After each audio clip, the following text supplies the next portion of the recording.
घरातल्या रोग आजारापासून वाचवणारा गुरुचरित्राचा अध्याय रोज वाचावा. मैत्रिणींनो, गुरुचरित्राचे अनुभव, गुरुचरित्राचे चमत्कार तुम्हाला माहितीच असतील. संपूर्ण गुरुचरित्र पारायण केल्यानंतर प्रत्येक गोष्टीचे फळ आपल्याला मिळतं आणि प्रत्येक वाईट गोष्ट आपल्यापासून दूर होते आणि चांगली गोष्ट आपल्याला मिळते. परंतु संपूर्ण गुरुचरित्र नियमांचे पालन करणं भरपूर लोकांना शक्य नसते. तर यासाठी वेगवेगळ्या अध्यायांचे वेगवेगळे फळ असतात. तसाच एक अध्याय आहे.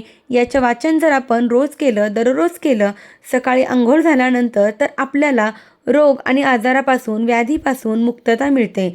घराला, परिवाराला रोग आणि आजारापासून हा अध्याय वाचवतो. सकाळी आपण हा अध्याय वाचावा. हा अध्याय गुरुचरित्राचा 14वा अध्याय आहे, जो रोग, आजार, व्याधी आणि बाधेपासून आपल्या घराला दूर ठेवतो. म्हणून नक्की प्रत्येकाने प्रत्येकाच्या घरामध्ये गुरुचरित्राचा 14वा अध्याय रोज सकाळी वाचायला हवा. धन्यवाद. श्री स्वामी समर्थ.